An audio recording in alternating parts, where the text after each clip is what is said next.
نماز نماز ایک اہم ترین الہی فریضہ، دین کا ستون، اسلام کی نشانی، پیغمبر اسلام کی آنکھوں کی ٹھنڈک ہے۔ قیامت میں سب سے پہلے اسی کے بارے میں سوال کیا جائے گا اور یہی بہشت میں جانے کی کنجی ہے۔ نماز کے احکام اور مسائل سے واقفیت کے لیے اس بات کا جاننا ضروری ہے کہ نماز یا واجب ہے یا مستحب۔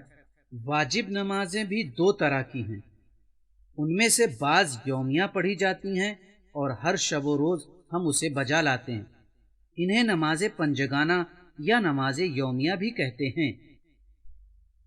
اور بعض دوسری نمازیں ہیں جو بعض اوقات بعض خاص اسباب و عوامل کی وجہ سے واجب ہوتی ہیں، مثلا نماز آیات، نماز میت، نماز طواف خانہ کعبہ، باپ کی قضا نماز جو بڑے بیٹے پر واجب ہوتی ہے۔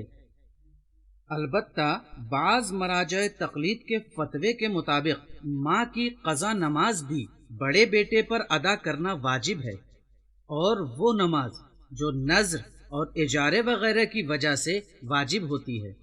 مقدمات نماز نماز پڑھنے سے پہلے چند باتوں کی طرف توجہ ضروری ہے۔ نمبر 1، طہارت یعنی وضو، غسل یا تیمم۔ نمبر 2، بدن اور لباس کی نجاست سے پاکیزگی۔ نمبر 3، لباس۔ نمبر 4، وقت۔ نمبر 5، قبلہ۔ نمبر 6، مکان۔